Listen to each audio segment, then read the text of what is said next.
We're talking to Mr. Kenneth Caine, and the issue is the Nashville Black Coalition, Nashville Black Coalition. Of course, the purpose of that coalition, as you've indicated, Mr. Caine, is to try to focus on issues that are some concern to African Americans in various communities across the nation. But now, one of the real issues that we've had to deal with has to do with a large number of young people, especially African American males, who have been disfranchised primarily because of their connection or their contact with the criminal justice system. Let's talk about the impact that that is having upon Africans, African Americans. Right. Well, as it turns out with me, I was driving down 8th Avenue one evening, and I got pulled over by a cop, and he asked for my license and all this stuff. So I gave him all of that, and he told me that that there's a warrant out for my arrest for a ticket that I had not paid, a traffic ticket. I believe it was a parking ticket. And so, of course, I assured the man that I had paid that ticket, and but I was arrested.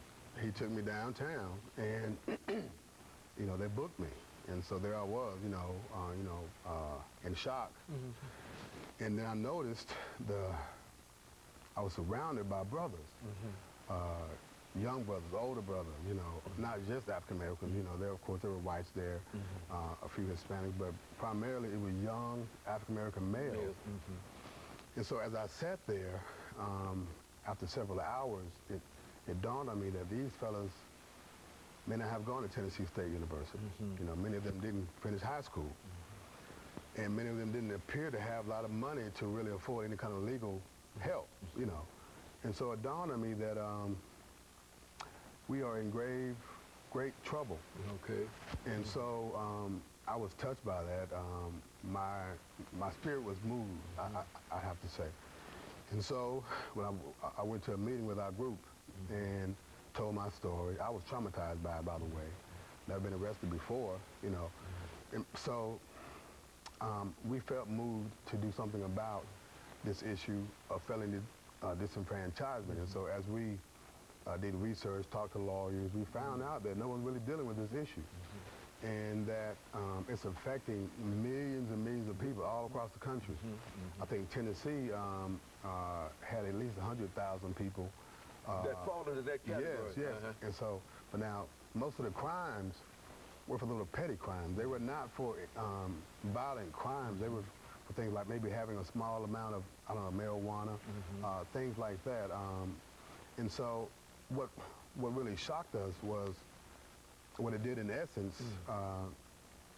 They were experiencing sort of a death in terms of our society. We call it civil death, a term that was really coined back during the 18th century in Europe, where they could find a way to kind of weed people out of the political structure. And so that's what a felony does for people. You can't vote, but not only that, you can't get school loans, you can't get college loans, you can't get business loans. Anything from the government in a real sense. Right. And so its impact, of course, on the family structure, when you have a wife, children, and yet you're faced with this awesome impediment of being locked out of society.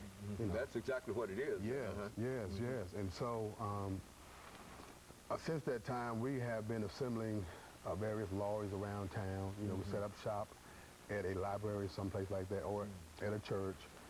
And then we try to help those to get their lives back, to get their rights back as citizens.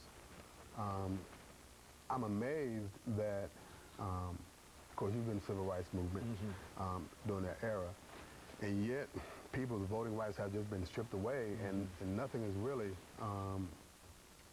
not enough, I would say. It's being done to really address this issue, because it's also about economics, it's also about education. So it's a very, very pregnant issue that we feel like is a structural problem that we have that must be addressed structurally, through the law. Because legally... Through legislation. Exactly. And of course, some states are doing that now.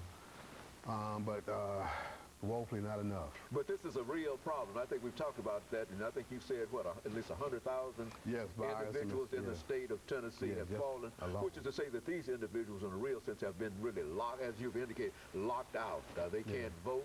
They can't get loans. They can't, in a real sense, they can't get a job. Do you find in your group that, as I've been informed by others, that those individuals who become involved in this, in a real sense, can't not only cannot get a job, but in a real sense have almost been locked out of society?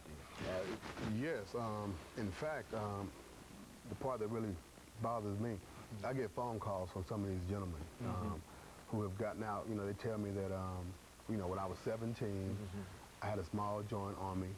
You know, that was 30 years ago, okay? I'm married, but I can't keep a job. I have children. I've done my time, okay? But yet, I don't have access to the American dream, so to speak. What do I do now? You know, and these guys go to the churches, and so they experience, as I said, sort of a death, in a sense. It is, a civil death. A civil death. And so we've tried to address this, and in fact, we continue to try to address this issue, but also to tell the story that, hey, we have a bona fide democratic issue here. It is. Okay? That really is unconstitutional when you get down to the bottom of it. It cannot be legal.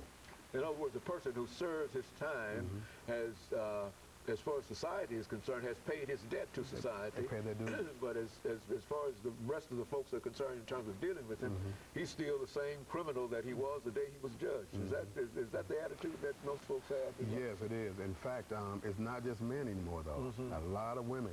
Caught up. Yeah, we didn't know. A lot of African-American women. Say something about that. We didn't know that. Quite a number of students have come to us. Students in college right now who have a felony on their records. But see, part of the problem is that the route back to getting their rights, for instance, if you owe any kind of back child support, you got to pay that first.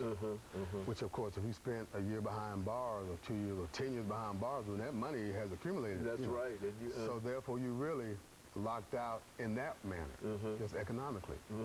So it's very discriminatory, and we have to try to address it in some way.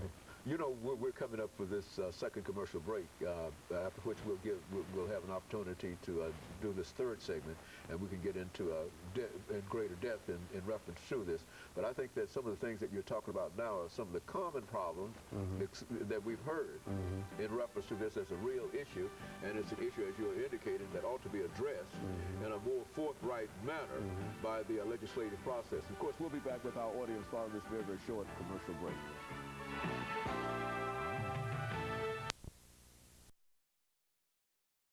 We're talking to Mr. Caine.